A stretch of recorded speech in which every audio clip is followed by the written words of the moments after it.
Le territoire frontalier de Casale, une terre qui souffre d'une grave sécheresse qui a rendu tout le monde fou à cause du manque d'eau. Les puits sont à sec et les champs sont fissurés, rendant l'agriculture impossible. Ce ne sont pas seulement les humains, même les animaux qui succombent à la déshydratation. Emplis de peur, beaucoup comprennent qu'ils doivent fuir avant que la situation ne s'aggrave. Cependant, fuir est loin d'être simple, car le margrave de Casale considère cela comme une grave offense. Il déploie ses soldats pour exécuter quiconque tente de partir.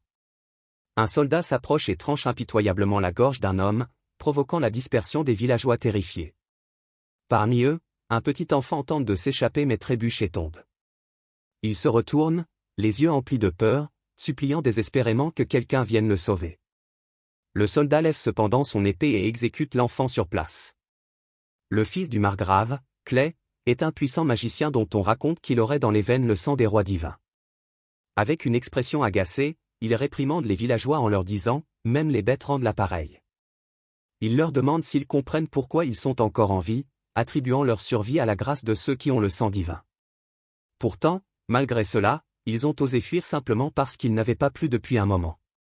Comment osent-ils être si impudents, ricanent-ils. Une femme, tenant son enfant dans ses bras, tombe à genoux, pleure et implore la clémence. Elle supplie, si vous devez m'exécuter, épargnez mon enfant. Mais ces paroles tombent dans l'oreille d'un sourd. Un soldat la poignarde dans le dos avec une lance, la lame manque de peu son enfant mais l'éclabousse de son sang. Alors que la mère s'effondre sans vie, l'enfant s'éloigne de son cadavre en rampant, désespéré. Le fils du margrave réprimande le soldat pour son imprudence. Tu n'es pas drôle, lui fait-il remarquer froidement. Le soldat s'excuse et lui demande comment il pourrait mieux le divertir. Le jeune maître sourit. Bientôt, les soldats commencent à pendre les villageois, les forçant à soutenir leurs proches pour les empêcher de mourir étranglés, une scène vraiment sombre et tordue. Un soldat interpelle le jeune maître et lui dit qu'il a déjà poignardé un homme dans le ventre. S'ils veulent prolonger ses souffrances, ils devront lui attacher une corde autour de la taille pour le maintenir en vie. Le jeune maître rit de cette suggestion. Pendant ce temps, une femme tient son mari blessé, tremblante et implorant sa pitié. Elle s'approche même d'un soldat et le supplie d'arrêter, mais il la gifle violemment en lui disant de « se faire foutre ». En lui caressant la joue, elle appelle son mari, désespéré de le sauver. Le fils du margrave regarde la scène, amusé. « Magnifique », déclare-t-il, félicitant la femme pour ses efforts. Il l'encourage cruellement à continuer de soutenir son mari, l'avertissant que si elle hésite, sa blessure se rouvrira et il mourra. La femme tremble, les larmes coulent sur son visage, alors qu'elle lutte pour continuer à le soutenir. À ce moment-là, une voix interrompt le chaos. Un homme réprimande le jeune maître, lui disant d'arrêter de traiter le sang du roi divin avec autant de légèreté. L'orateur se révèle être Sébec, l'instructeur d'épée du jeune maître. Debout devant lui, Sébec s'interroge sur la nécessité d'une punition aussi extrême. En tant que noble de sang divin, le jeune maître devrait faire preuve de dignité, soutient-il. Le jeune maître rejette cette affirmation en soupirant, affirmant que sa dignité reste intacte tant que ces événements ne se répandent pas. Il se moque des villageois, les traitant d'imbéciles pour avoir tenté de fuir simplement à cause d'une petite sécheresse. Se tournant vers Sébec, il lui demande s'il a l'intention de répandre la nouvelle lui-même, le narguant en disant qu'un chevalier sacré reconnu par l'église du roi devrait savoir qu'il ne faut pas s'opposer à ceux qui ont du sang divin. Sébec répond calmement, prévenant que la vérité ne peut pas être cachée éternellement. Ces paroles irritent clairement le jeune maître. Un soldat propose de tuer Sébec, mais le jeune maître décline, demandant à la place un fouet. Le jeune maître prend le fouet et le tend à un soldat, mais le reprend ensuite. À la grande horreur de tous, il commence à fouetter la femme qui soutient toujours son mari. Sébec regarde, choquée, impuissante, le jeune maître continuait à la fouetter sans pitié. Après un moment, le jeune maître est visiblement épuisé mais commence à sourire, remarquant que c'est vraiment un spectacle à voir. Malgré le fait d'être brutalement fouettée, la femme continue de faire de son mieux pour soutenir son fiancé. Il se retourne ensuite pour s'éloigner, toujours souriant, et dit à Sébec de se détendre, ajoutant qu'ils devraient profiter de la vie tant qu'ils le peuvent. Sébec se contente de regarder les cadavres autour de lui, sa frustration étant évidente. À la tombée de la nuit, la scène s'aggrave. De nombreux villageois ne sont plus soutenus et sont abandonnés à eux-mêmes. Certains se sont évanouis à cause de la déshydratation. Parmi eux, Yon, l'un des villageois, dit à sa maîtresse, Sophia, qu'elle devrait fuir, admettant qu'il avait tort. Elle secoue la tête, resserre son étreinte sur lui, refusant de partir. Elle lui demande si le messager de l'empereur va vraiment venir, serrant une pièce dans sa main. Le regard fixé vers l'horizon, elle se demande où ils sont. Finalement, elle s'effondre d'épuisement et de douleur. Quelqu'un lui donne de l'eau pour la réveiller. Elle tousse et ouvre les yeux, confuse, pour ne voir personne d'autre que Zébek, qui lui dit de rester silencieuse. Il lui tend une cuillerée de nourriture et lui demande si elle peut manger, la soignant doucement pour qu'elle retrouve la santé. Zébek utilise sa cape comme couverture de fortune et monte la garde pendant qu'elle dort. Lorsque le soleil se lève, Zébek lève les yeux et réalise qu'il est temps de partir. Il réveille Sophia, expliquant qu'il est venu sans que personne ne le sache, et que s'il était découvert, il serait puni. Il a ensuite l'air peiné alors qu'il s'excuse auprès de son fiancé, lui disant qu'il n'est plus nécessaire de le retenir.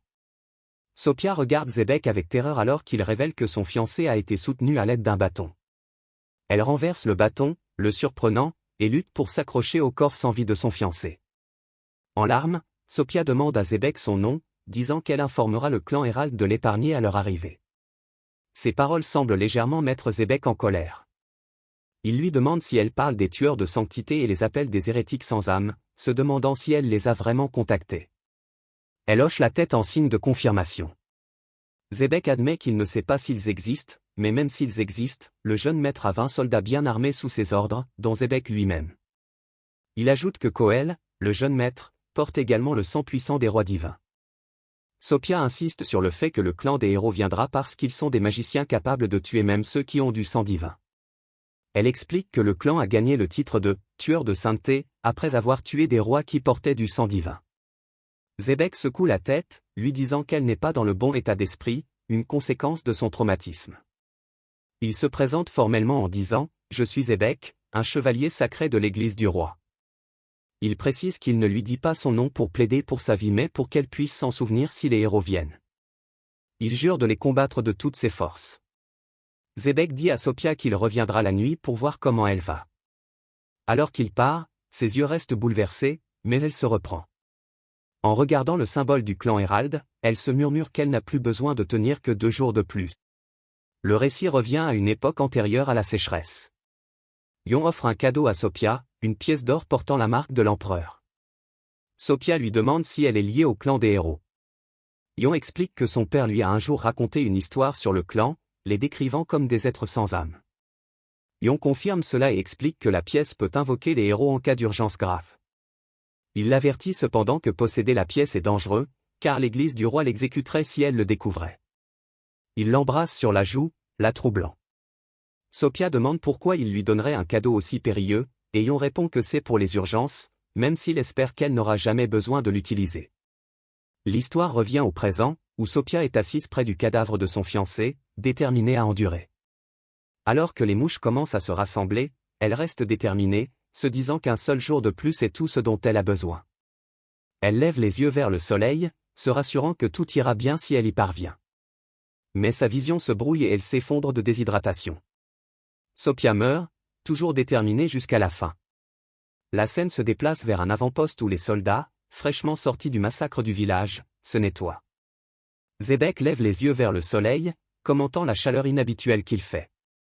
Koel s'approche de lui et lui demande pourquoi il ne sourit pas, en disant qu'il devrait s'amuser. Zébek rétorque que tuer les citoyens les empêchera de collecter les impôts. Koel rejette cette affirmation, affirmant que les villageois mécontents ont déjà fui et qu'il n'y a pas grand-chose à collecter car ils se volent les uns les autres. Zébek serre le poing et soutient que le territoire du margrave possède un sol fertile et qu'évacuer les villageois éviterait leur souffrance. Koel rétorque que les gens doivent souffrir parce qu'ils sont ingrats. Il se moque de Zébek, en riant que l'agriculture dépend du sol, du climat et de la lumière du roi, tout ce que l'Église enseigne. Alors que Koel s'éloigne, Zébek reste silencieux, frustré. La scène revient sur le territoire frontalier, où encore plus de villageois meurent de déshydratation. Zébek s'approche de la colline où il a laissé Sophia et est frappé de chagrin lorsqu'il trouve son corps sans vie sur le sol. Serrant le poing, il se lamente qu'elle n'a pas pu supporter et que l'arrivée des héros n'aurait désormais plus de sens, car la plupart des villageois sont déjà perdus. Alors que Zébek est en deuil, il sent une présence menaçante. Soudain, quelqu'un apparaît derrière lui, lui plantant une épée dans la nuque. La silhouette avertit Zebek de ne pas bouger et de ne pas se retourner, menaçant de le tuer sur place. Zapk remarque que si l'homme brandit soudainement son épée avec une aura fantomatique, il doit être un héros. L'homme reconnaît cela et demande si Zapk est un chevalier ou un sauveteur. Zapk se présente comme un membre de l'église du roi. L'homme hoche la tête, remarquant qu'il serait intéressant qu'un chevalier sacré de l'église du roi demande un contrat. Ce commentaire irrite Zapk, qui demande s'il est moqué. L'homme, apparemment pensif, note que la fille devait être son contractant, mais maintenant qu'elle est morte, il a gagné une pièce d'or gratuite. Il demande ce qui s'est passé ici en premier lieu. Zapk propose à l'homme de lui dire la vérité s'il range son épée et crée une certaine distance, en risquant son honneur. L'homme sourit et utilise une aura fantomatique pour élargir l'écart entre eux en un instant. Zapk est stupéfait par la vitesse, se demandant si l'homme est vraiment un fantôme. L'homme range son épée, remarquant la confiance apparente de Zapk qu'il n'aurait pas été vaincu sans une embuscade. Il le rejette et ajoute qu'un chevalier sacré devrait au moins avoir un peu de courage. Zapk, essayant de comprendre la situation, demande si l'homme est un mage. L'homme répond que tous les membres du clan des héros sont des mages, sauf lui. Déconcerté, Zapk se demande pourquoi la démonstration précédente n'était pas de la magie. L'homme rétorque qu'il doit être difficile pour Zapk de faire la distinction entre une puissance physique surhumaine et de la magie. Insistant davantage, Zapk demande le nom de l'homme et son rang au sein du clan des héros. L'homme hésite avant de se présenter comme Zaden des 108 esprits, le héros de l'empereur. Zapk se dit que les 108 esprits sont le rang le plus bas, mais les capacités de Zaden prouvent qu'il est loin d'être ordinaire. Zaden rappelle à Zapk leur accord et lui demande une explication sur les événements. Après un certain temps, Zaden écoute l'histoire, puis remarque, c'est une sacrée histoire. Soudain, une voix l'interrompt, déclarant, le contrat a été établi. Zapk remarque un oiseau volant au-dessus de lui, qui atterrit sur l'épaule de Zaden.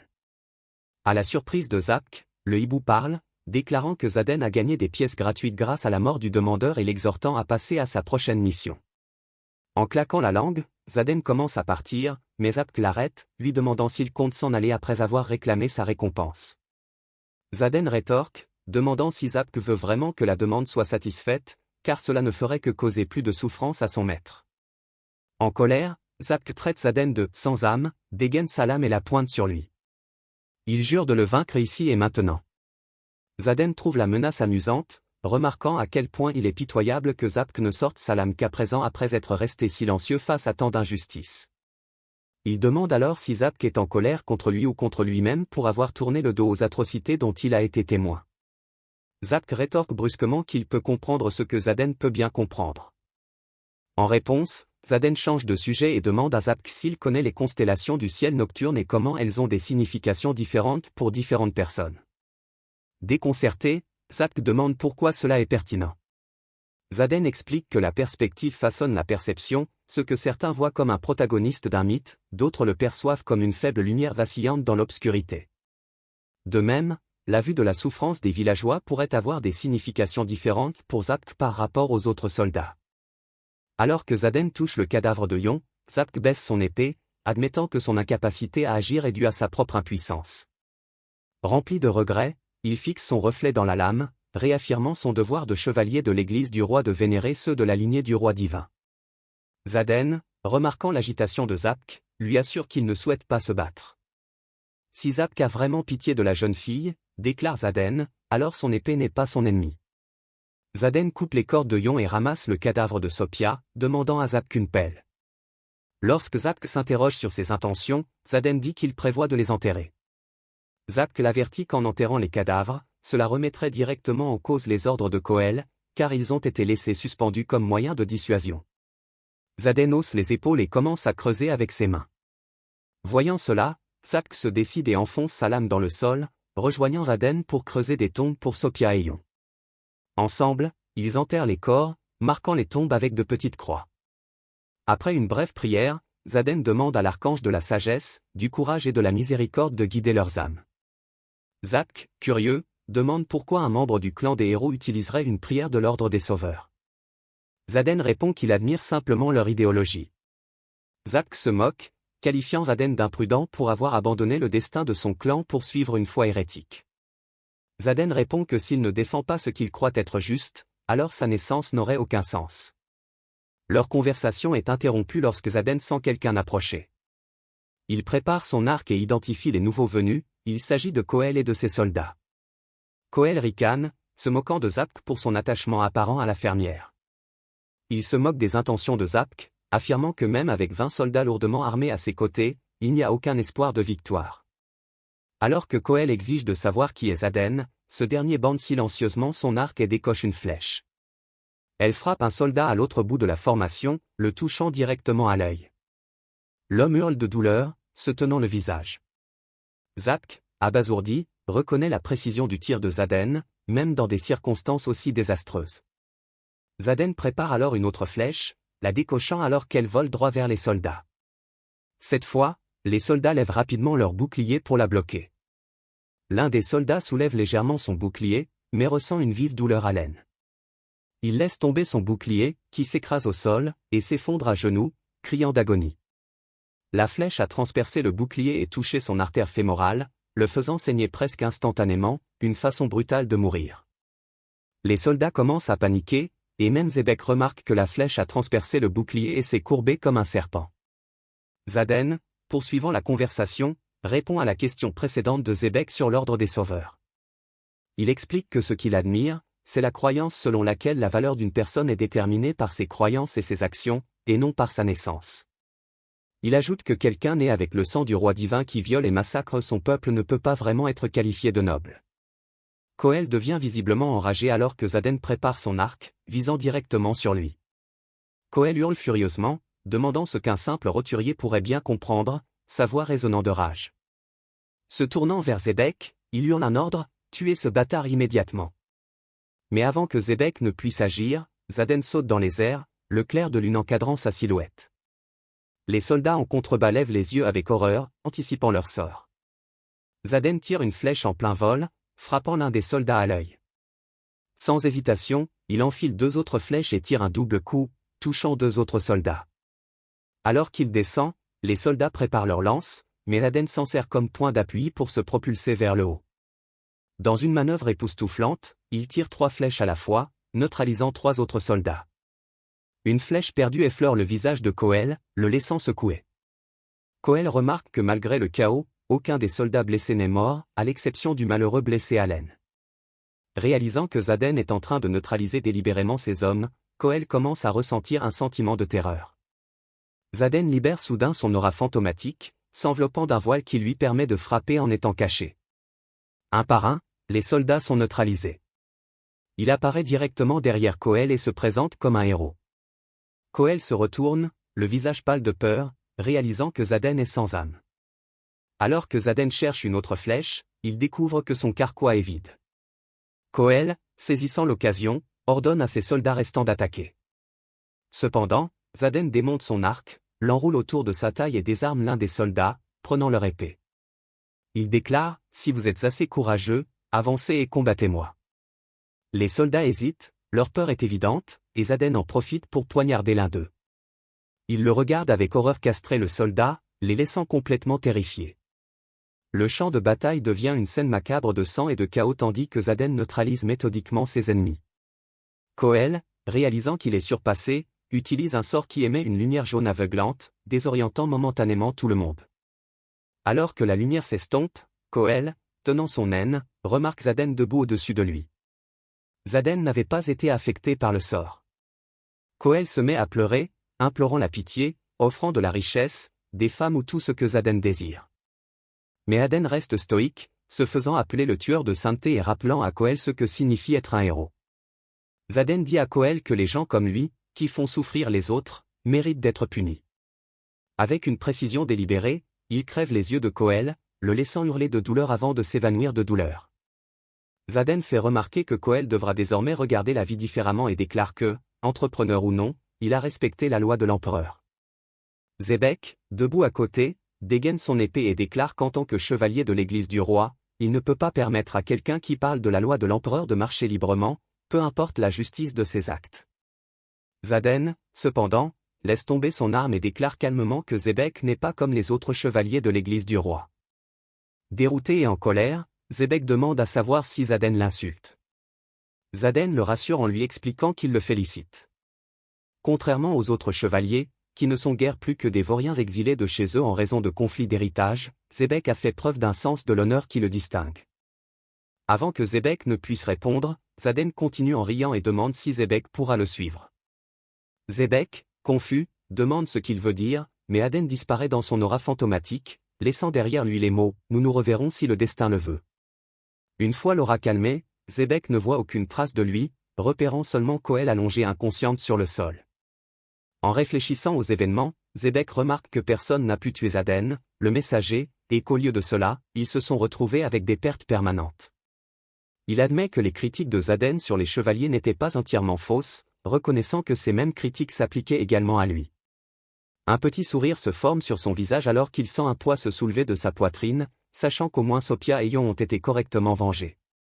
La scène se transforme alors en un groupe de villageois désespérés qui s'inclinent devant leur seigneur, implorant d'être exemptés d'impôts. Ils plaident, expliquant que le village est en train de s'effondrer, les gens fuient, ceux qui restent meurent de faim et se transforment en morts-vivants, et les rues sont envahies de voleurs et de monstres. Ils soulignent qu'ils ne peuvent pas se permettre de payer des impôts dans des conditions aussi désastreuses. Le seigneur, silencieux pendant un moment, rejette ensuite leurs supplications comme étant éhontées, l'air agacé. Il est présenté comme nul autre que le père de Koel, le margrave Clé. Avec dédain, il déclare qu'à ce rythme, ils commenceront sûrement à demander de la nourriture. La peur se répand parmi les civils alors que l'un d'eux supplie désespérément, affirmant qu'ils sont à bout de nerfs. Clé leur dit froidement que rien ne changera jamais le sang humble qui coule dans leurs veines. Cependant, il leur offre un soulagement, surprenant les villageois. Lorsqu'ils lui demandent avec hésitation s'ils le pensent vraiment, il sourit sinistrement et leur assure qu'il le pense, mais seulement à la condition que, s'il ne se plie pas à sa demande, chaque personne présente dans la pièce sera pendue. Il exige leur accord, les laissant dans un silence stupéfait, horrifiés par ces conditions. Clé lève la main et utilise une sorte de magie pour les rassurer et leur dire de ne pas avoir peur. Il leur explique que leur tâche est simple, il leur suffit de récupérer une seule page. Il appelle cela la nature du grimoire qu'il possède. Les villageois, ignorants de la magie, admettent qu'ils ne savent pas comment la sentir ni par où commencer. Clé rit d'un air moqueur, leur disant que même des imbéciles comme eux le trouveront s'ils le souhaitent vraiment. Il affirme que le grimoire répondra à leur appel et se révélera. S'ils parviennent à lui rapporter une page du grimoire, il promet d'exempter le village d'impôts pendant 3 années entières et de fournir 50 boisseaux de blé, d'orge et d'avoine. Les villageois sont stupéfaits. Un homme demande nerveusement le nom du grimoire afin qu'ils puissent commencer leurs recherches. L'expression de Clé s'assombrit tandis qu'il serre le poing, dissipant la magie, et déclare froidement qu'il s'agit d'une copie du livre du roi divin.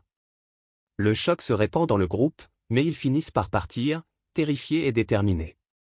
Après leur départ, Clé s'assoit sur son trône tandis qu'un serpent se glisse derrière les rideaux et se lève à côté de lui. Il baisse les yeux tandis que le serpent se transforme en une femme d'une beauté saisissante. Elle remarque que révéler le nom du livre était une négligence. Clé rejette ses inquiétudes, affirmant que les rumeurs sur le livre se répandront quoi qu'il en soit sur le continent et qu'il est sage d'utiliser les pauvres pour leur en rapporter une page. Il lui demande alors avec insistance pourquoi elle se révèle. La femme, imperturbable, lui apprend une triste vérité, son fils, Koel, est tombé. Avant qu'elle ne puisse en dire plus, Clé l'interrompt, affirmant que les forces de Koel n'auraient pas pu être vaincues aussi facilement, surtout avec Zebek parmi elles. Elle explique calmement que leur adversaire était un membre du clan des héros. Les yeux de Clé s'écarquillent d'incrédulité, et il exige de savoir si elle en est certaine. Elle confirme, ajoutant que les héros sont à la recherche du livre du roi divin, car ils en ont besoin pour se libérer de la malédiction de leur devoir. Clé, visiblement tendue, demande si Koel est mort. La femme répond qu'il est vivant mais qu'il a subi de graves blessures, il a perdu la vue des 2 yeux et, plus inquiétant encore, il a été castré. L'agacement de Clé s'accentue. La femme lui demande comment il compte réagir et il lui ordonne d'envoyer des soldats pour éliminer le messager. Lorsqu'elle propose de contacter le commandant, il lui prend la main et lui suggère de déléguer la tâche à quelqu'un d'autre. Nonchalamment, il ajoute que si son fils a été castré, il peut simplement en engendrer un autre. La prenant sur ses genoux, il sourit tandis qu'elle commence à sourire, mais la scène s'arrête avant que les choses ne deviennent inappropriées. L'histoire se poursuit dans une autre partie du territoire, où Xaden est en difficulté. Il n'a pas d'eau et se lamente de sa situation, marmonnant qu'il pourrait mourir de soif. Frustré, il gronde le hibou qui l'accompagne pour l'avoir obligé à faire un tel spectacle. Le hibou, peu impressionné, rétorque en demandant si Zaden ose parler si grossièrement à la bouche de l'empereur. Zaden, imperturbable, regarde le hibou et se lance dans une explication de la façon dont les héros sont apparus, accusant l'empereur d'être mort sans plan approprié, ce qui a maudit leur lignée. Il continue de réprimander le hibou, l'accusant de l'avoir forcé à tout abandonner et à se précipiter ici, le laissant au bord de la déshydratation. Le hibou, en s'excusant, assure à Zaden que son serviteur arrivera bientôt. Soudain, le hibou remarque quelque chose d'inhabituel. Zaden tend instinctivement la main vers sa lame, se demandant à haute voix si un fantôme n'est pas à proximité. À sa grande surprise, un groupe de silhouettes se matérialise, ce n'est autre que Sopia et les autres qui ont été pendus. Ils s'inclinent respectueusement devant lui, et Zaden les salue solennellement, les exhortant à passer dans l'au-delà maintenant que leurs rancunes ont été payées. Sopia pointe du doigt derrière lui, et lorsque Zaden se retourne, il aperçoit un puits. Réalisant qu'ils lui ont révélé de l'eau, il les remercie mais insiste sur le fait qu'ils n'avaient pas besoin de rester et auraient pu simplement se reposer. En sortant le seau du puits, Zaden attend avec impatience de boire, mais est choqué de trouver une page enfouie dans le sable à la place. En l'examinant, nous en apprenons davantage sur le clan Hérald. Il s'agissait à l'origine d'une race appelée Araza qui a traversé un énorme typhon venu d'un autre continent et a atterri sur le continent des Hui. À cette époque, les 8 rois divins de la famille Yas régnaient sur le pays, détenant 8 trônes. Cependant, un homme, l'empereur de la famille Yao, a monopolisé les 8 trônes, soumettant les 7 rois saints, qui étaient frères. Au fur et à mesure que le récit se déroule, nous voyons l'empereur assis sur son trône, déterminé à éliminer tous les restes des rois saints décédés. Pendant ce temps, les étrangers, les Araza, qui devinrent plus tard des héros, avaient désespérément besoin de terre pour s'installer. L'empereur leur accorda le grimoire connu sous le nom de Le Chant de l'Oiseau Jaune et un esprit appelé la Voix de l'Empereur en échange de leur loyauté. En échange, les Araza signèrent un contrat avec l'empereur, devenant ainsi ses héros. À partir de ce moment, les mains des Araza furent impitoyablement tachées du sang des dieux, les transformant en épées et en bourreaux de l'empereur. Ils exécutèrent sa volonté avec une efficacité brutale, exécutant personnellement les nobles méchants qui défiaient les lois de l'empereur. Cet héritage sombre les marqua comme des pécheurs de premier ordre aux yeux des citoyens de Hui, qui croyaient profondément à l'au-delà et au cycle de la vie éternelle. Au fil du temps, l'empereur mourut et l'empire se scinda en 8 royaumes distincts. À sa mort, les Araza, désormais connus sous le nom de héros, furent méprisés par tous les habitants de Hui, considérés comme des êtres sans âme qui avaient vendu leur âme pour le pouvoir. Pourtant, leur problème le plus urgent restait sans solution, le contrat avec l'empereur persistait même après sa mort. Liés par cet accord éternel, les héros furent contraints de continuer leur service, remplissant un contrat qui ne pouvait jamais être rompu. Zaden ramasse une page du livre du roi divin, remarquant qu'il peut sentir le pouvoir de l'empereur émaner de celle-ci. Il fait signe à Sopia ayant de s'éloigner, leur disant de reposer en paix. En analysant la page, il se demande si la récupérer pourrait le libérer de son devoir maudit. Le hibou l'interrompt, lui rappelant que l'appeler une malédiction est impoli, car il s'agit d'un contrat honorable. Zaden se moque, disant que le destin n'est pas une blague, et il n'arrive pas à croire que la page soit tombée entre ses mains. Le hibou lui demande pourquoi il ne semble pas content, soulignant que c'est ce que tous les héros désirent. Les héros ont 2 chemins vers la liberté, soit collecter 100 000 pièces d'or, soit acquérir le livre du roi divin.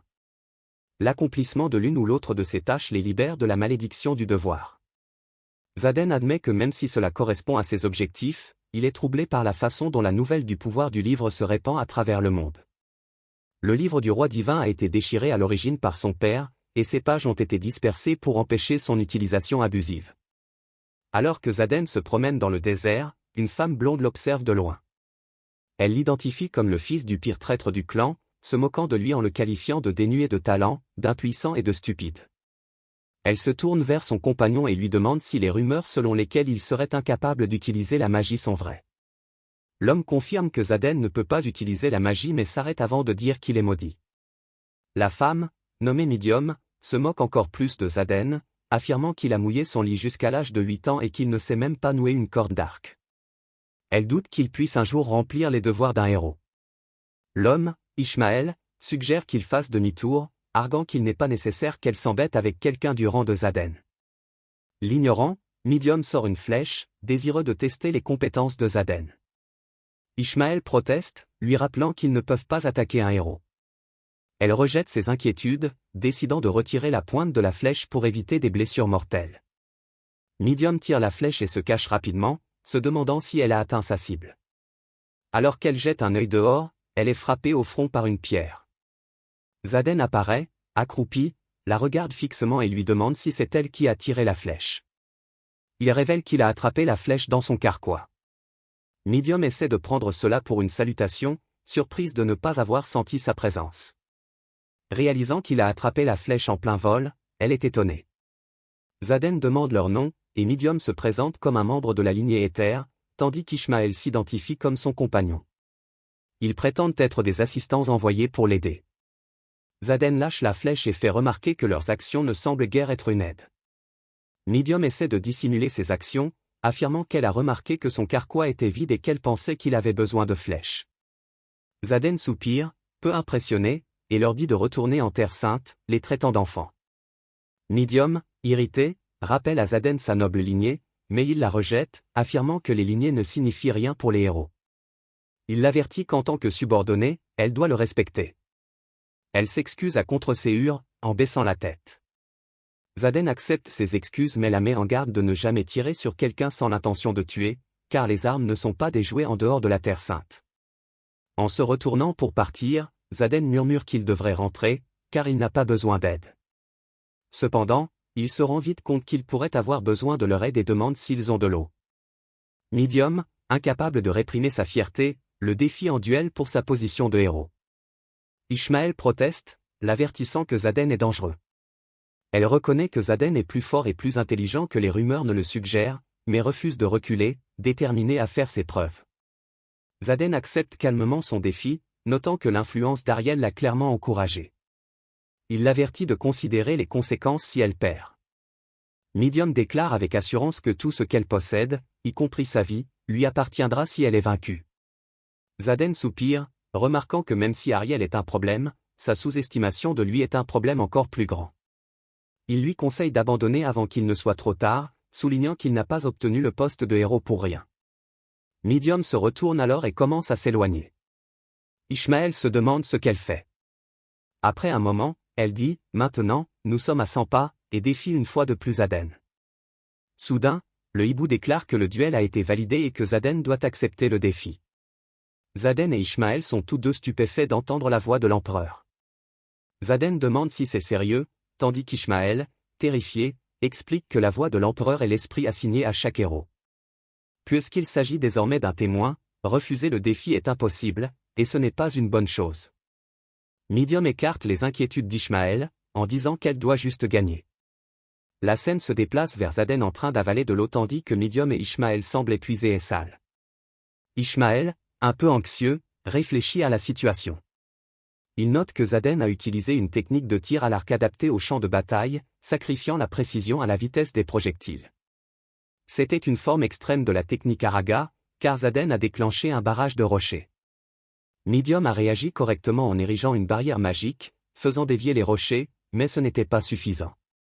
Xaden a préparé encore plus de rochers, les lançant cette fois dans une trajectoire courbée comme des serpents. Ishmael s'émerveille de l'incroyable habileté de Xaden avec un arc. Midium a fait de son mieux pour bloquer ce qu'elle pouvait, mais une pierre a effleuré sa tête, la tuant presque. Ishmael observe que, malgré les rumeurs selon lesquelles Xaden serait incapable d'utiliser la magie, il a utilisé la technique de la grue jaune, exploitant la beauté de la nature. Alors que Midium se fatigue, elle remarque une attaque surprise venant du ciel.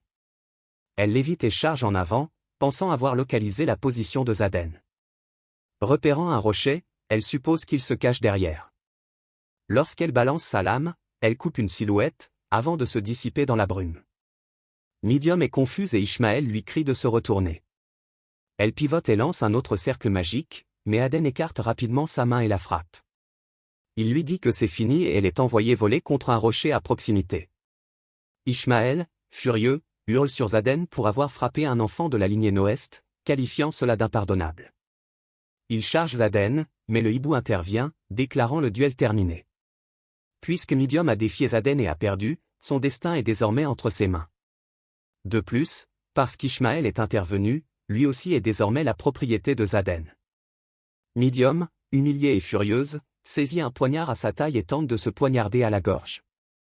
Zaden, anticipant cela, jette une pierre, faisant tomber le poignard de sa main.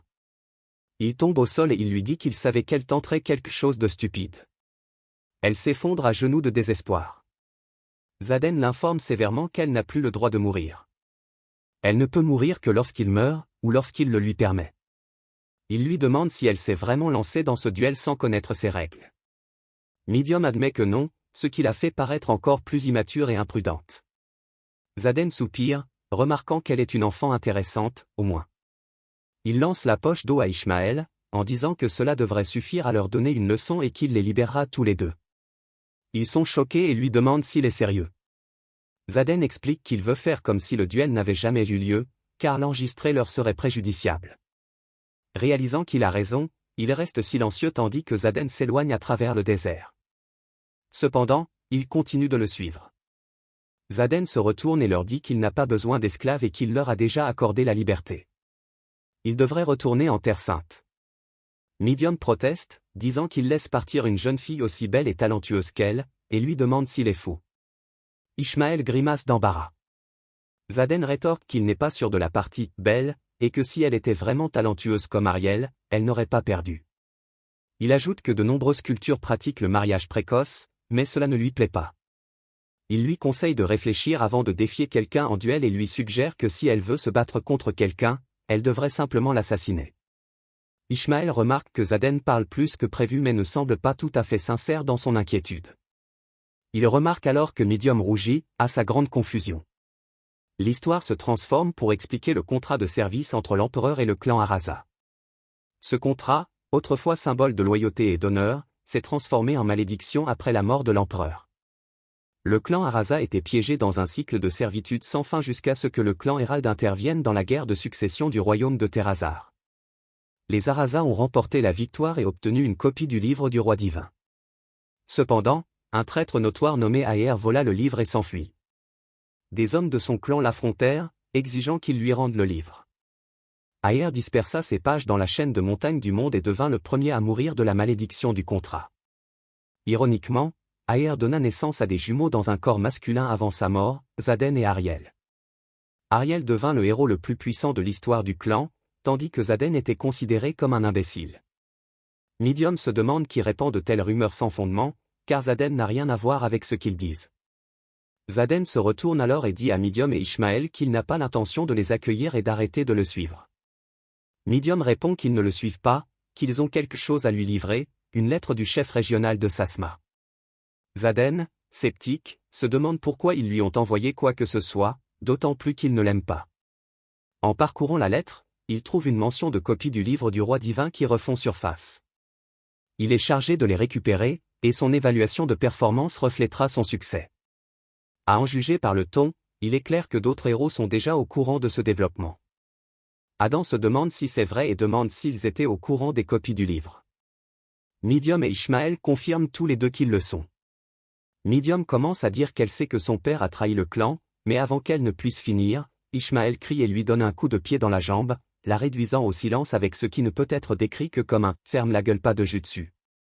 Midium demande à quoi cela servait, le regardant avec confusion, tandis qu'Ishmael se contente de le fixer.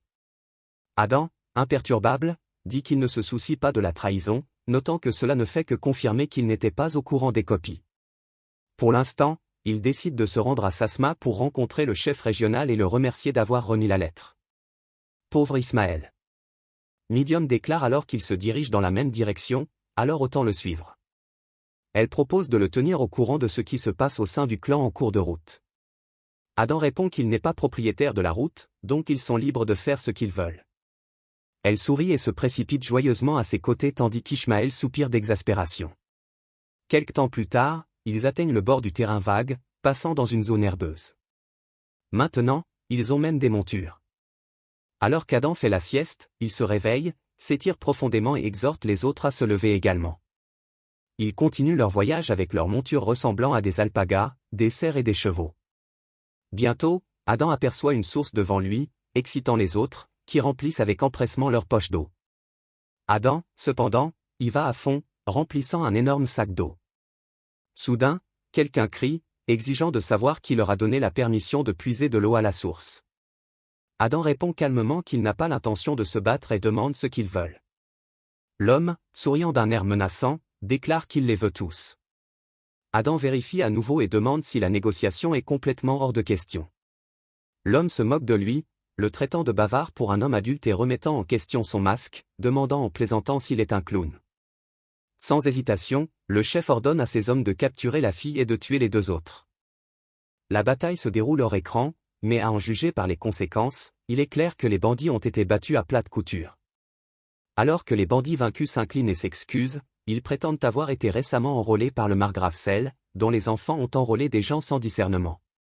L'un des hommes admet qu'ils ont erré sans but à cause du pur malheur, bien qu'ils se corrigent, qualifiant de grande chance qu'ils aient rencontré quelqu'un d'aussi noble qu'Adam.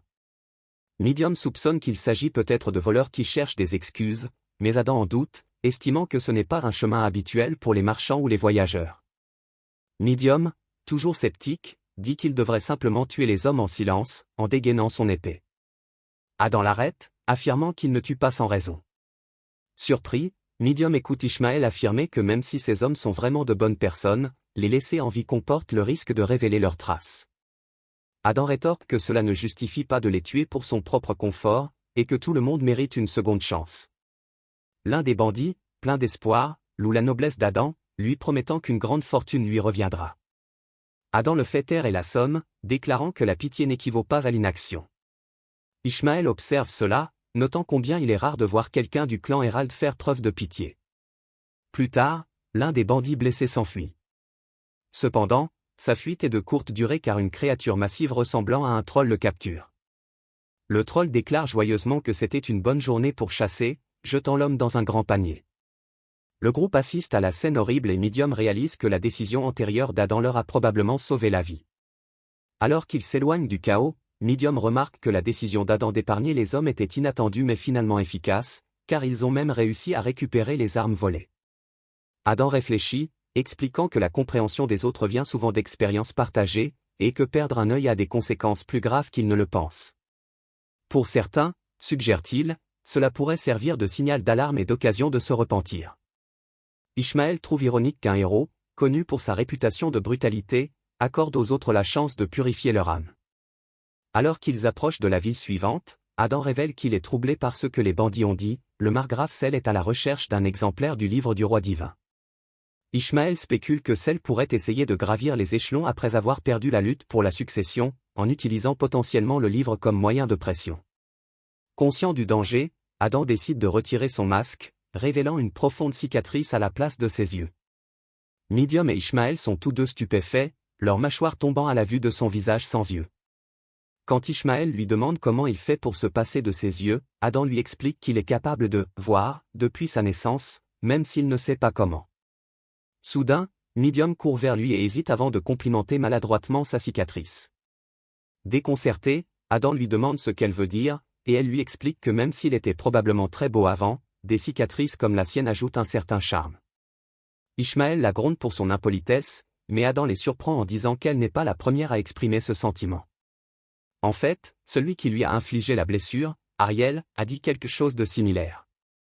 Alors qu'Adam finit de parler, nous revenons au moment où Ariel lui a infligé la blessure, le laissant en sang et couvert de cicatrices. Adam explique qu'elle a remarqué qu'il était étrange pour lui de ne pas avoir ce qui devrait naturellement être là, ses yeux.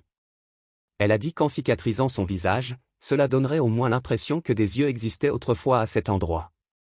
Puis elle lui a tranché le visage, affirmant que ce serait pour le mieux. Cependant, grâce à cette blessure, il est maintenant capable de prétendre de manière convaincante qu'il est aveugle, ce qui s'est avéré utile lorsqu'il était seul. Midian suggère qu'ils doivent tous faire comme s'il était lui aussi aveugle, mais Adam la rassure en lui disant que ce n'est pas nécessaire.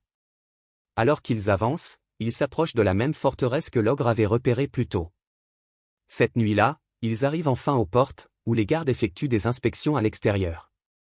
Ishmaël observe les portes et remarque la longueur de la file d'attente. Adam mentionne que cela fait longtemps qu'il n'est pas venu à la porte d'entrée de l'East Village.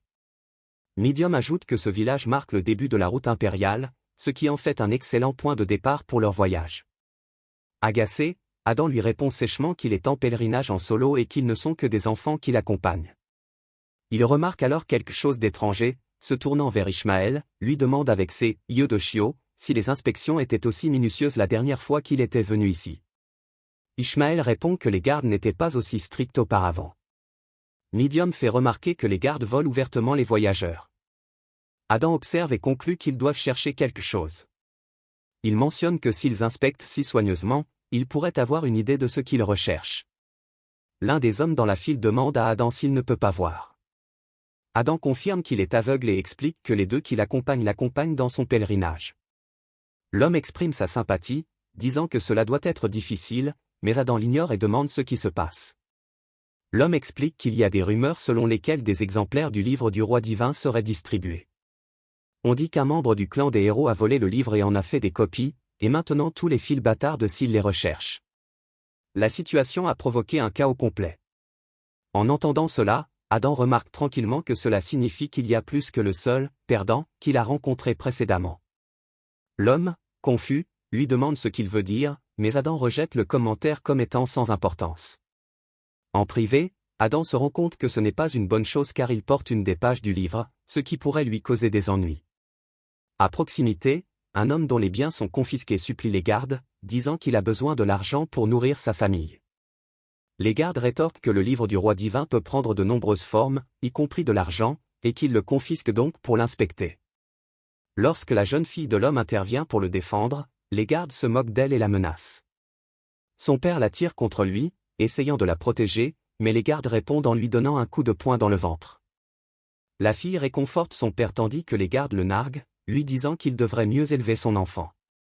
Puis, ils appellent le groupe suivant dans la file pour qu'ils s'avancent. Midian est visiblement furieux et Ishmaël leur demande ce qu'ils doivent faire. Midian envisage de se battre, mais Adam les exhorte à attendre. À ce moment-là, un homme se précipite vers les gardes et leur murmure quelque chose, provoquant une agitation.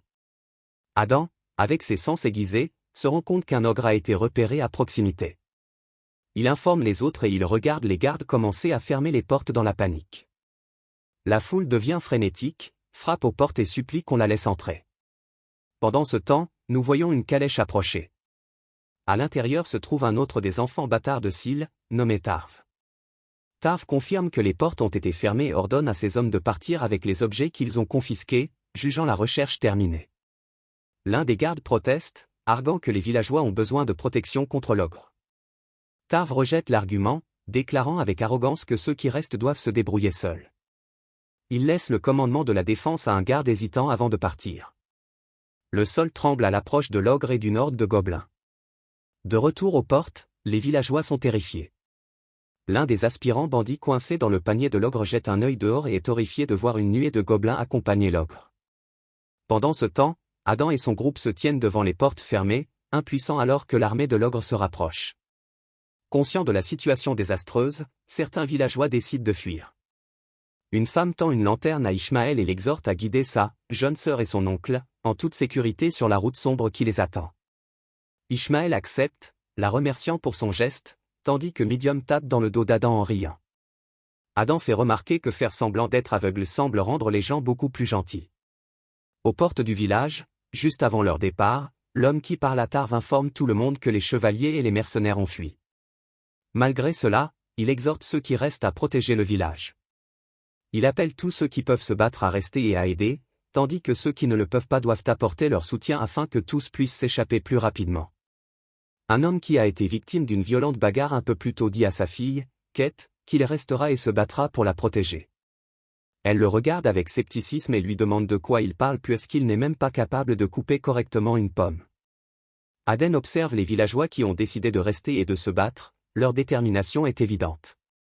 Midian commente à quel point il est honteux et pathétique que les chevaliers, qui sont censés servir et protéger le peuple, les aient abandonnés. Aden réfléchit à ces paroles et dit que bien qu'ils soient citoyens de Will, les chevaliers considèrent le fait de rester pour se battre comme un acte noble plutôt que comme une trahison de leur devoir. Midian hausse les épaules, remarquant qu'il est étrange qu'une Arazane comme elle sympathise avec les habitants de Will. Aden accepte et leur dit ensuite qu'il est temps de se séparer. Son aura fantomatique commence à se manifester, l'entourant. Sans prévenir, il disparaît, ne laissant derrière lui que son bâton. Les autres crient sous le choc, demandant où il est allé. De retour à la forteresse, les villageois restants se préparent à l'attaque. Le père de Cosette, désormais parmi les défenseurs, dit au capitaine que leurs forces sont trop peu nombreuses pour faire face à la horde. Alors qu'il se prépare à l'inévitable bataille, il remarque que ce ne sont pas seulement des gobelins qui accompagnent l'ogre, il y a aussi des orques parmi eux. L'ogre rugit, se présentant comme Goldo. Il jette un panier de gens par terre et déclare qu'il s'en sert comme réserve de nourriture, ce qui lui permet de survivre longtemps. Il se vante même qu'investir dans son « marché alimentaire » serait un choix judicieux. Malgré ses tentatives de communication, son discours est fragmenté, rempli de phrases comme « village humain grand fort fort ». Mais pour plus de clarté, donnons-lui l'articulation qui lui manque.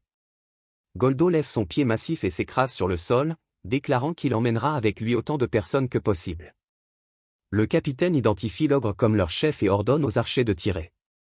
Les flèches pleuvent, mais la plupart n'atteignent pas les murs du château, tandis que quelques-unes parviennent à atterrir, blessant Goldo. Pendant ce temps, un gobelin rusé avec un bâton sourit de derrière le panier, exhortant Goldo à profiter de cette opportunité pour enfoncer la porte. Avec un rugissement, toute l'armée charge en avant. Le capitaine ordonne à ses hommes de se concentrer sur les assaillants qui tentent de percer la porte. Les gobelins lèvent leurs haches et leurs marteaux contre les portes, tandis que Goldo soulève un rocher à proximité, se précipitant pour le lancer directement contre le mur. L'impact fait voler des débris, ce qui entraîne des « tirs amis » accidentels parmi ses alliés. De l'autre côté de la porte, les défenseurs ont du mal à la maintenir. La panique s'empare du capitaine alors qu'il crie pour obtenir plus de flèches, essayant désespérément de mettre un terme à l'assaut. Parmi les défenseurs, le père de Cosette lève son arc, priant pour que sa fille soit suffisamment éloignée pour être en sécurité lorsqu'ils tomberont inévitablement. Derrière les lignes ennemies, le chaman gobelin commence à préparer un sort, son bâton brillant de feu. Il murmure que la baguette réagit à la présence du livre du roi divin, la seule explication à son activation soudaine. La joie du chaman est de courte durée car elle est piétinée au sol au milieu du champ, laissant son sort inachevé. Zaden saisit l'instant, utilisant le panier comme tremplin pour sauter dans les airs. Au-dessus de Goldo, qui prépare un autre rocher, Zaden tire des flèches, frappant sa cible avec précision. Il sauve de justesse le père de Cosette et un autre villageois du danger alors que l'attaque de Goldo explose à l'impact. Le capitaine est stupéfait de voir quelqu'un venir à leur secours et exige de savoir qui est Zaden. Zaden répond froidement qu'il n'est qu'un héros de l'empereur de passage. Ces mots laissent les défenseurs mal à l'aise, pourrait-il vraiment être un membre du clan des héros? Mais il n'y a pas de temps pour les réponses alors que Zaden prépare son arc et passe à l'action. Zaden tire 2 flèches, perçant les yeux de Goldo et laissant l'ogre aveuglé. Goldo rugit d'agonie, se balançant sauvagement et piétinant ses propres alliés dans sa fureur. Zaden atterrit sur la tête de Goldo, exploitant le chaos. Alors que Goldo piétine aveuglément, tuant plus de gobelins, Zaden sourit, reconnaissant que son adversaire soit à la fois puissant et stupide. Il tire plus de flèches, abattant des gobelins tandis que le capitaine s'émerveille de l'habileté de Zaden, se demandant pourquoi un hérald les aiderait sans contrat. Le panier renversé renverse son contenu, révélant l'un des bandits en herbe de tout à l'heure, toujours vivant mais terrifié. Il rampe au moment même où le chaman supposé mort commence à se transformer de manière grotesque. Le chaman, salivant, chante à propos du livre du roi divin et se déclare roi du croc. Son corps se tord en une monstruosité hideuse à tentacules, sa forme grotesque émettant une aura de malveillance. Avant que la transformation ne soit complète, la créature est décapitée, mais les restes de sa forme gonflée se dilatent, envoyant des vrilles de destruction. L'un des tentacules se précipite sur Goldo, qui hurle de douleur alors qu'il s'enroule autour de lui. Malgré son immense force, Goldo ne peut s'échapper car le monstre tentaculaire l'engloutit comme un serpent. Les derniers mots de Goldo déplorent son sort, il aime manger mais déteste être mangé. Le monstre tentaculaire le dévore complètement, laissant les villageois horrifiés. Alors que la créature se métamorphose en une nouvelle forme, Zaden l'identifie comme Godkinkürk, le véritable roi des crocs. Le chaman réapparaît de la forme monstrueuse, tenant son bâton lumineux. Un rayon de lumière jaillit du bâton, visant Zaden. Le chaman exige le livre du roi divin, promettant une mort sans douleur en échange de son obéissance. Zaden, peu impressionné, fait taire le chaman avec une flèche bien placée. Enragé, Godkinkürk riposte avec un barrage de tentacules. Zaden esquive avec agilité, évitant chaque attaque. Cependant, le chaos laisse les alliés de Kürk vulnérables, certains étant pris entre 2 feux ou brûlés par un liquide violet corrosif suintant des tentacules. Kürk hurle des insultes à Zaden, qui remarque une épée abandonnée à proximité. Réalisant qu'il n'a d'autre choix que de se battre, Xaden attrape l'épée et repousse habilement les tentacules. Il se moque de Kurk, notant que ses crocs sont trop grands pour son corps et ont des racines peu profondes, les rendant faibles. Kurk, frustré, invoque encore plus de tentacules, persuadé que la quantité l'emportera sur la qualité. Xaden rejette la menace, qualifiant Kurk de parent sans valeur du roi des crocs. Il tranche les tentacules, coupant l'un d'eux en deux. L'épée se corrode dans le liquide acide, le forçant à s'en débarrasser. Malgré son état sans armes, Xaden reste déterminé. Les villageois, inspirés par sa bravoure, se rassemblent et lancent une volée de flèches, repoussant Kurk.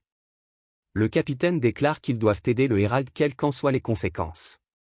Même si aider le clan Hérald pourrait entraîner une exécution s'il est découvert, les villageois refusent de craindre la punition de ceux qui les ont abandonnés. Ensemble, ils affrontent le monstrueux roi des crocs, déterminés à défendre leur foyer. Il réalise qu'il a raison, et le père de Cosette tire son arc, disant qu'il ne veut pas mourir ici alors qu'il lance la première flèche. Il en prépare un autre, disant qu'ils attaquent juste des monstres, et après l'avoir tué, ils peuvent s'en prendre aux membres du clan Hérald ou à ceux qui viennent ensuite. Ils commencent tous à être d'accord avec lui, disant que c'est le plan parfait. C'est pourquoi ils ont décidé de l'aider en premier lieu. Alors que Kurt est criblé de flèches, Xaden soupire, disant qu'ils auraient dû simplement lui donner les flèches pour commencer. Il s'étire, disant qu'il suppose qu'il est temps de commencer. Il ramasse l'un des crocs du sol et le jette en avant, provoquant une explosion là où il atterrit. Il commence à rire, disant que cela devrait suffire. Il enlève un autre et commence à les tirer rapidement, l'un après l'autre.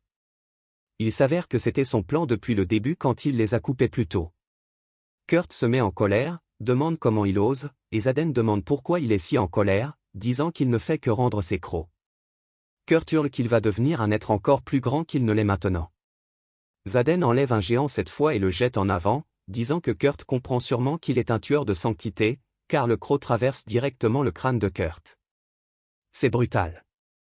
Xaden enlève un autre, disant que son travail est d'éliminer des choses comme ça. Il le jette, coupant la tête de Kurt alors qu'il rebondit sur le sol, s'arrêtant. Nous voyons que, dans ces derniers instants, le monstre était rempli de pure colère. Le monstre commence alors à s'effondrer, à s'effondrer. Xaden dit qu'avec ça, c'est fini, et il va chercher le bâton, seulement pour entendre le capitaine crier, l'appelant un païen sans âme. Quand il se retourne, ils lèvent tous leurs flèches sur lui. Xaden dit que c'est assez impoli, et qu'il pourrait faire une erreur en tirant. Le capitaine demande ce qu'il prévoit et pourquoi il les a aidés avec les monstres. Les villageois commencent à dire qu'il les a probablement amenés ici, arguant que peu importe ce qu'ils en pensent, c'est bizarre que les monstres ne se présentent qu'au moment où il l'a fait, et que c'est entièrement de sa faute pour commencer. Xaden réfléchit à la façon de répondre à cette situation stupide, se tenant là pendant qu'il le réprimande continuellement. Il dit qu'il doit être la raison pour laquelle ils sont ici, mais bien sûr, il ne sait pas non plus pourquoi le monstre est arrivé. Comme ils le savent tous, il vient de remplir ses devoirs selon les pièces d'or, et quelqu'un en a utilisé une pour faire un vœu pour eux. Ils sont surpris, demandant qui a fait un vœu au démon de la pièce d'or. Ils commencent à paniquer, se demandant qui cela pourrait être, disant qu'ils savent qu'ils ont eu des difficultés, mais souhaitaient un membre du clan Hérald d'Etro. L'un des hommes demande si cette personne est présente, et Xaden répond qu'il n'est pas obligé de le leur dire, ni qu'il n'a l'autorité de le faire.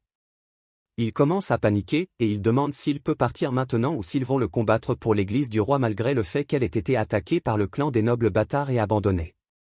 L'un des citoyens lui dit d'arrêter de parler mal de leur foi, et Xaden rit, disant bien sûr qu'ils sont des citoyens fidèles alors qu'ils s'éloignent. Nous voyons le bandit en herbe toujours en vie, demandant si c'est enfin fini. Il regarde seulement pour apercevoir Xaden et est terrifié à l'idée qu'il ait survécu. Xaden lui dit d'être gentil, car il a eu une seconde chance de vivre. Le bandit commence à pleurer, et j'espère vraiment qu'il aura un bon développement de caractère. Plus tard, nous le voyons vivre sa meilleure vie. Xaden part et saute du sol, se précipitant vers le mur du château alors qu'ils pointent leurs arcs sur lui. Le capitaine crie, leur disant de ne pas attaquer. Xaden descend, attrapant une poignée de flèches de leur carquois géant. Il dit qu'il va juste en prendre quelques-unes, demandant si cela lui convient.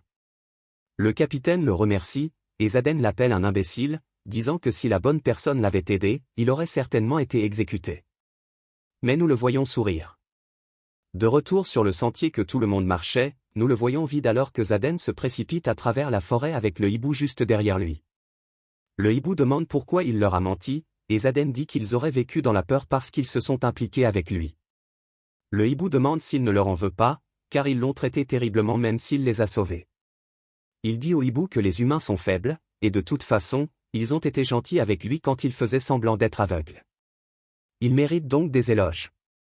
Mais il est assez fatigué parce qu'il a dû courir jusqu'ici, et c'est encore pire qu'il ait dû le faire sans être payé une pièce d'or. Puis il aperçoit quelque chose devant lui, ce n'est autre qu'Ishmaël. Il leur dit qu'il a chassé un parent. Ils disent que tuer un parent de Kurt semble intense, mais il leur dit qu'il n'était pas si fort en fait.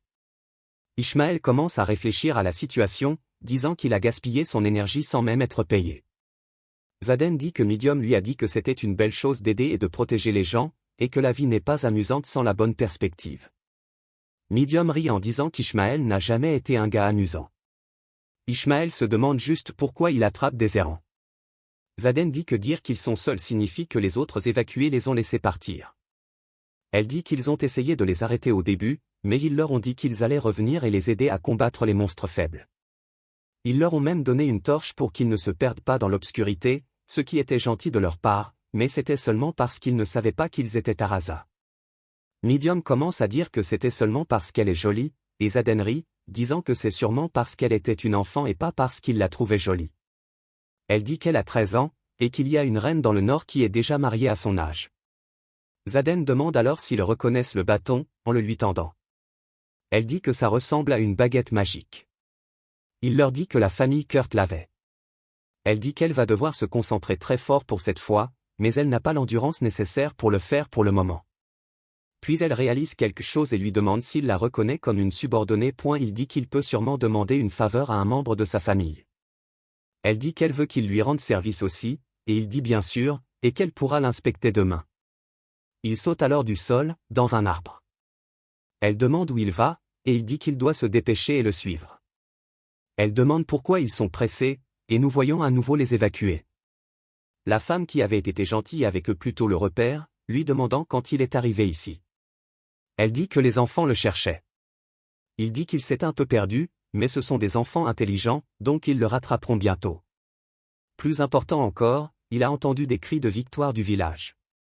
Elle lui demande ce qu'il veut dire, et il dit, comme ils le savent, qu'il est vraiment doué pour entendre, et que ce sera probablement bien s'il retourne simplement au village pour l'instant. Il demande si elle peut les joindre d'ici avec quelque chose comme des signaux de lanterne. Elle y réfléchit, et puis l'un des évacués crie, disant qu'il voit quelque chose, ce sont des lanternes près du portail, et elles sont maintenant allumées. Le comité d'autodéfense a dû vraiment réussir. Tout le monde commence à être content, et Zaden lui dit qu'elle devrait envoyer un petit groupe de personnes pour vérifier. Quand elle se retourne pour le remercier, elle voit qu'il a complètement disparu, se demandant où il est allé. Bien sûr, il voulait juste les aider pour qu'ils ne soient pas séparés de leurs proches, mais il est trop paresseux pour tout ça. S'il s'allonge, il s'évanouirait certainement. Il aperçoit alors de la fumée sur les montagnes et se demande ce que c'est, alors il va vérifier. Il s'arrête alors qu'il regarde un feu de camp avec des soldats. Ce sont les gars qui se sont enfuis de la ville. Ils disent qu'une sécheresse et une attaque d'ogres sont des choses folles qui se produisent l'une après l'autre sur ce territoire, et que cet endroit est fini. Ils ont juste besoin de faire un gros travail et de partir d'ici. Zaden se rend compte que le fils bâtard doit être ici aussi, à l'intérieur de la seule tente avec des lumières allumées. Il voit des objets de valeur sur des caisses et dit qu'il n'a plus d'argent. Le hibou lui dit qu'avec ça, il a gagné le gros lot. Le hibou est également prêt à le recevoir. Zaden dit que voyager demande beaucoup d'argent, et c'est en fait une bénédiction. On entend Tarf crier, demander s'ils se moquent de lui et que leur butin a été volé, car c'est la seule raison pour laquelle il les a embauchés. Ils lui disent qu'ils ont été pris en embuscade et qu'ils n'ont même pas eu le temps de répondre. Kavé appelle l'un des hommes, lui disant de dire quelque chose, car c'est sa responsabilité. On voit le type manger une pomme, disant que s'il le dit, c'est certainement de sa faute. Tarf dit qu'il va réduire les salaires de ces deux-là, lui demandant s'il a des plaintes à formuler à ce sujet. Le type lui dit de faire ce qu'il veut. Cependant, l'un de ses biens a également disparu, ce qui signifie que ce n'est pas l'œuvre d'un simple voleur. Tarf demande ce qu'il a perdu, mais l'homme dit qu'il ne va pas le lui dire. Kavé lui dit que ce n'est probablement rien d'important, donc cela n'a pas d'importance. L'homme dit alors à Tarv que le petit voleur déménagera probablement dans le prochain village et suggère d'émettre un ordre de conscription sur ce village avec son autorité. Qu'avait dit que le village le plus proche est une station de diligence publique et qu'il est géré par un noble, donc ce serait difficile à faire. Il demande à l'homme pourquoi il lui donne des ordres, lui rappelant qu'il est le chef ici. L'homme sourit et dit que c'est bien, il va juste piller l'endroit en son nom alors. Il poignarde Tarv dans le ventre avec son couteau.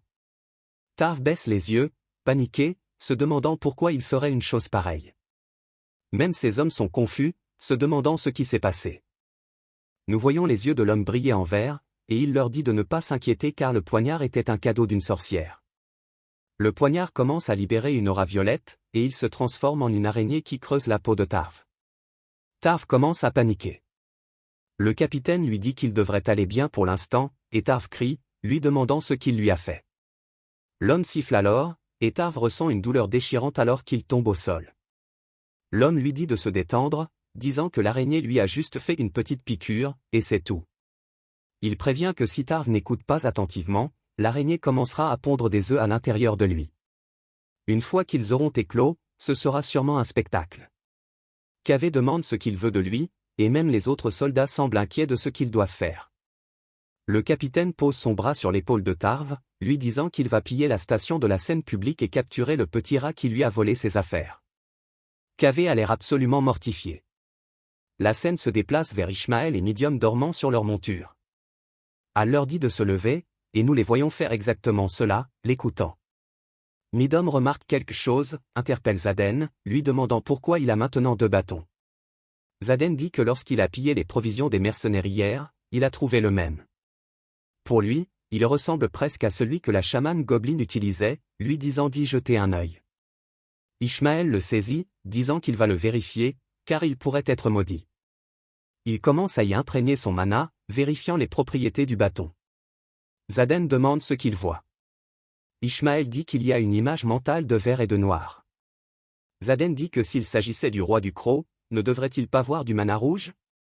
Il demande s'il appartenait à un autre Kurt. Ishmael dit que oui, et que son but est de rechercher une cible spécifique. Elle est conçue pour pointer quelque chose, mais elle n'est pas durable, elle se cassera donc facilement. Quoi qu'il en soit, son créateur est définitivement doué, car elle semble avoir été fabriquée à la hâte, mais ses performances dépassent de loin celles de la plupart des outils magiques. Zaden dit que c'est une baguette créée pour suivre les pages du livre du roi divin, et comme il y en a plus d'une, cela signifie simplement qu'il devra faire face à encore plus de traqueurs pour le moment. Il veut aller jeter un œil à ceux qu'il vient de voler. On le voit regarder le campement des mercenaires depuis la cime d'un arbre, en disant que c'est assez gênant, car l'atmosphère semble avoir radicalement changé depuis la nuit dernière. Ils se préparent à la bataille, et leur but doit aussi être de récupérer une copie, le même que le chaman gobelin. Ils s'attendaient à ce qu'il fasse quelque chose après avoir perdu la baguette, mais qu'il riposte comme ça n'est pas ce à quoi ils s'attendaient. Ishmael et Midiom apparaissent, lui demandant comment ça se passe. Midiom demande ce qu'il a vu, et Zaden dit qu'il prévoit d'attaquer le prochain village. Elle dit que c'est une station de scène publique, cependant. Ishmael dit que son échelle est bien plus grande qu'un village moyen. Midiom dit qu'ils ne peuvent pas faire ça de manière imprudente, et qu'ils doivent avoir une raison pour devenir aussi désespérés. Zaden dit que c'est peut-être le cas. Nous le voyons remettre son déguisement, marcher en avant et retirer son masque tout en tenant la baguette et la page près de sa poitrine alors qu'il se dirige vers le village suivant. Il ne mente pas, ce village est absolument rempli de monde, mais les gardes ne font pas d'inspection approfondie comme les autres. Un garde dit à Zaden de faire attention car il est aveugle. Zaden le remercie et ils partent. Midiom dit qu'elle est contente qu'il laisse entrer gratuitement les pèlerins aveugles pendant qu'ils se feraient un chemin à travers le marché. Ishmael et Midiom ont tous deux l'air vraiment heureux. Ishmael s'excite, disant qu'il a repéré un chariot de l'association Kachar Peters. Midiom dit que cela signifie qu'ils peuvent faire une pause. Alors qu'il regarde devant l'association, Zaden y réfléchit, se demandant si ce sera une bonne idée.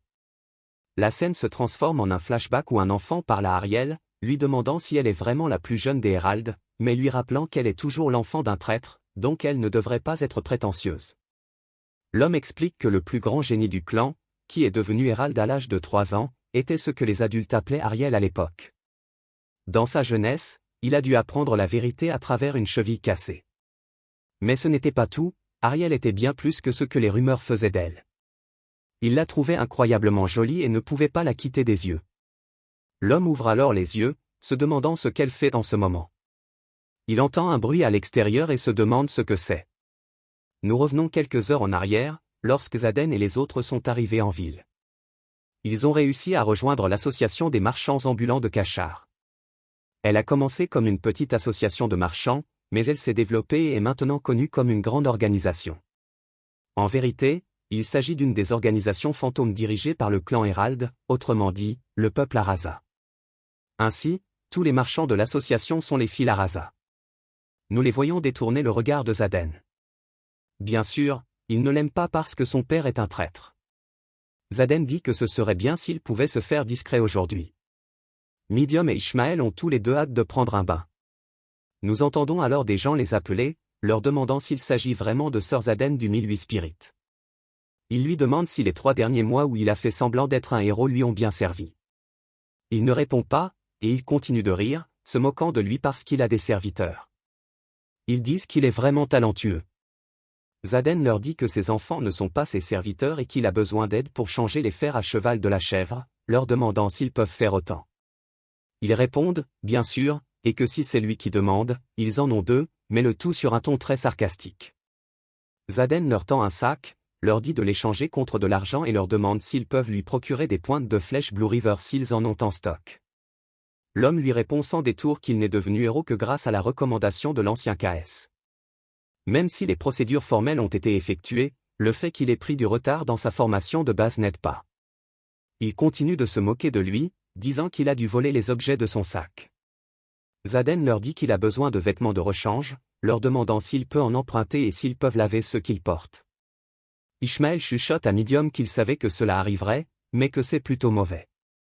Elle dit que quelles que soient les circonstances de sa naissance, il est toujours un héros, et les aider est leur devoir. Il lui jette une robe, lui disant que c'est ses vêtements de rechange. Lorsque Zaden la regarde, il demande s'ils peuvent arrêter d'être puérils puisqu'il ne veut pas vraiment leur botter le cul. Il lui demande de quoi il parle et s'il pense qu'ils agissent comme des serviteurs parce qu'il est si génial. Ils disent qu'ils n'auraient jamais réussi à devenir l'un des 1008 esprits s'ils n'avaient pas eu de chance. Midium dit que s'ils sont aussi frustrés, pourquoi ne pas résoudre le problème par un duel, ou bien ont-ils peur à cause du risque du duel? Elle dit qu'ils sont certes bons, mais seulement pour parler ouvertement. Zaden pense qu'elle ne devrait pas être celle qui leur parle du risque du duel alors qu'elle est celle qui en a perdu 2. L'homme s'approche d'elle, lui disant qu'elle dit ça seulement parce qu'elle ne sait rien de Zaden, car il n'a pas pu encaisser un seul coup de poing. Elle demande si c'est vraiment le cas, puis se précipite du sol et saute dans les airs, atterrissant sur le dos du mec et tenant un couteau sous sa gorge. Il lui demande ce qu'elle fait, l'appelant « petite demoiselle », et elle dit, sûrement, qu'il ne comprend pas la situation dans laquelle il se trouve. Elle lui dit qu'elle est de descendance éthère, et comment un simple serviteur ose faire des remarques aussi sarcastiques. Elle dit que s'il n'aime pas Zaden, alors il devrait se manifester et faire ses preuves par des actions plutôt que par des mots. Elle ajoute que c'est une blague de penser que Zaden ne pourrait pas encaisser un coup, lui demandant s'il méprise vraiment autant les Héralds. Avant que les gens ne commencent à s'approcher, Ishmael a l'air nerveux, et Midium est toujours en colère. On voit l'homme de tout à l'heure dire qu'il semble que les choses soient devenues un peu trop tendues. Il dit à Zaden que ça fait un moment. Zaden répond que c'est le cas et l'homme demande le nom de maman. Elle le lui dit et il se présente comme Derek de Savin.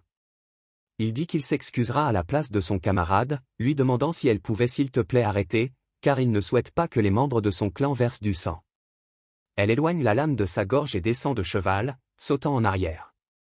L'homme dit qu'elle a certainement déjà versé son sang, comme on en voit un peu de son cou.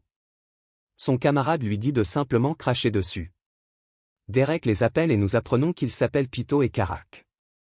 Il leur dit de se consacrer aux devoirs de l'association.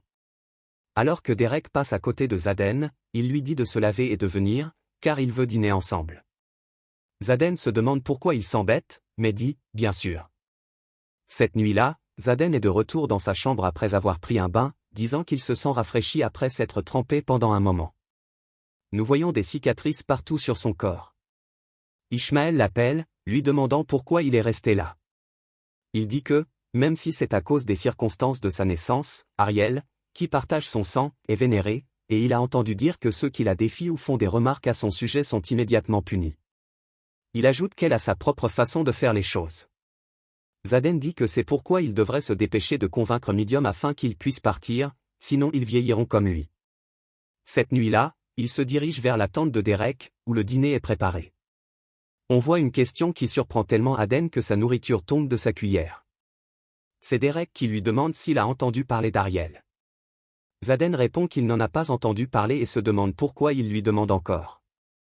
Derek dit, « Tu es sûrement inquiet pour ta sœur aînée. » Xaden répond que, compte tenu de ses capacités, elle n'est pas quelqu'un dont il faut s'inquiéter.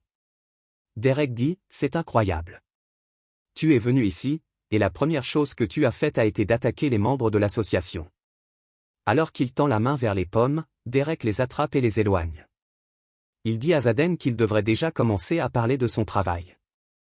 Xaden lui dit qu'il fait son travail correctement et qu'il collecte des pièces d'or.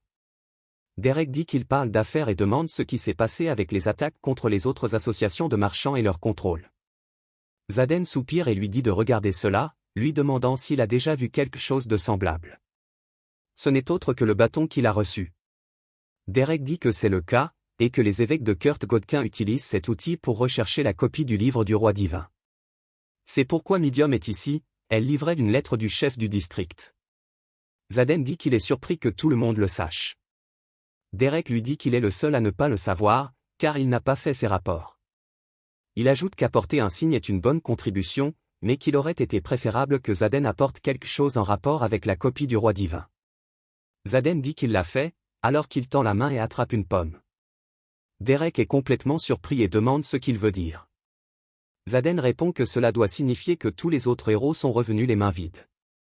Avant qu'il ne puisse manger la pomme, Derek lui attrape la main, lui disant de lui remettre immédiatement la copie. Xaden est confus, se demandant pourquoi Derek le veut. Nous voyons que, même s'il fait nuit, le marché est toujours animé, et Ishmael et Medium sont dehors en train de s'occuper de la monture. Ils entendent alors Derek crier le nom de Xaden, et nous le voyons réellement paniquer. Xaden le regarde fixement, et Derek lui demande s'il dit qu'il ne lui fait pas confiance. Il dit qu'il peut protéger la copie bien mieux que quelqu'un d'aussi impuissant que Xaden. Xaden répond, « Certes, ce serait plus difficile pour vous. » L'un des fils bâtards du margrave Clay, avec son groupe, se dirige vers nous. Parmi eux se trouvent des hérétiques qui suivent Kurt. Derek se moque et demande à Xaden s'il pense vraiment qu'il perdrait contre eux. Il ajoute que, même si Xaden a peut-être perdu contre Ariel, il est un ancien hérald. Xaden dit que c'est le problème. Derek pense sûrement qu'il y aurait des rumeurs si un groupe de marchands se battait trop bien. Derek lui dit que ce n'est pas ce qui est important. Protéger les copies est tout ce qui compte. De plus, il est beaucoup plus faible qu'Ariel. Xaden dit qu'il fait référence à l'époque où ils étaient tous enfants, car il n'était pas à la hauteur de sa sœur quand il était plus jeune. Comparé à ce qu'il était à l'époque, il est devenu beaucoup plus fort. Mais Ariel est maintenant la guerrière la plus forte de leur espèce, avec d'innombrables disciples à ses pieds. Cela fait des années qu'il ne l'a pas vue, alors il ne peut même pas imaginer à quel point elle serait plus forte maintenant. Il dit qu'il va remettre lui-même la copie au directeur régional, et que ce serait pour le mieux. Derek commence à s'énerver, lui rappelant qu'il est un seigneur. L'un des marchands arrive en courant, disant qu'il y a un problème et que quelque chose se passe aux portes de l'Est. La scène se déplace vers les portes de l'Est de la ville, où un groupe de soldats attend.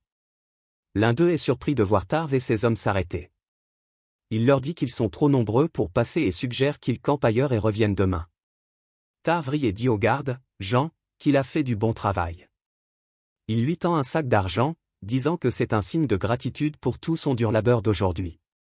Jean dit qu'il est mis dans une situation difficile, rappelant à Tarv qu'il est aussi un chevalier. Tarv répond que si quelque chose tourne mal, ils finiront tous les deux prêtres dans l'église du roi, donc ils sont dans le même bateau. Jean dit que s'il le devine, il va les laisser entrer, mais il est accueilli par une épée directement dans son crâne. Le capitaine décide d'agir, le coupant sur place. Lorsque son corps tombe au sol, Tarv regarde avec horreur, voyant que ce n'est pas seulement le capitaine, mais le reste de ses hommes qui tuent également tous les gardes. Il leur dit qu'il ne voulait pas que cela se produise. Le capitaine dit qu'il devrait être content, car il n'y a pas de plaisir s'ils ne font pas ça souvent. Tarv dit qu'il rend cela trop difficile, car il y a 3 portes. Le capitaine dit que ce n'est pas quelque chose dont il faut s'inquiéter en regardant sa main.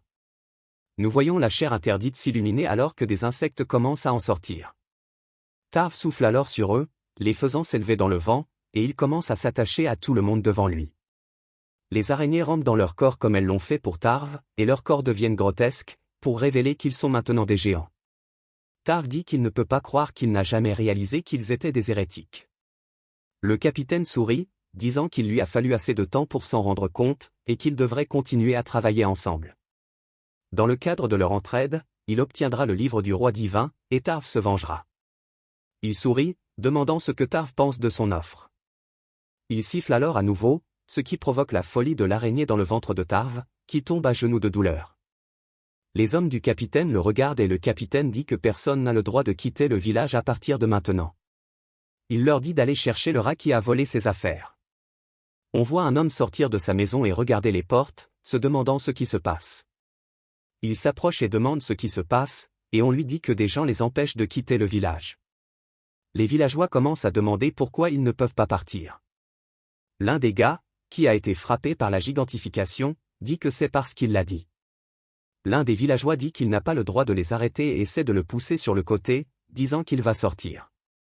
Mais l'homme, maintenant beaucoup plus grand, lui prend la tête comme un ballon de basket et le soulève dans les airs, disant qu'il lui a déjà dit que personne n'avait le droit de sortir. Le reste des villageois regardent avec horreur et commencent à s'enfuir.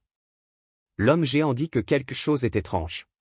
Son partenaire est d'accord, et ils commencent tous les deux à saliver, disant qu'ils ont faim. Les araignées commencent alors à sortir de la main de l'homme, et nous voyons sa bouche s'ouvrir dans une vision cauchemardesque. Le villageois ferme les yeux de peur, seulement pour entendre un bruit étrange. Il ouvre les yeux pour voir une flèche logée dans la gorge de l'homme. Le géant perd son emprise et commence à tomber.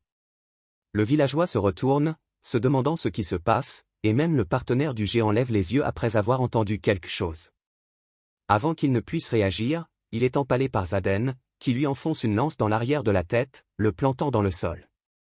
Le villageois commence à reprendre son souffle et nous voyons Zaden retirer la lance de la tête du géant.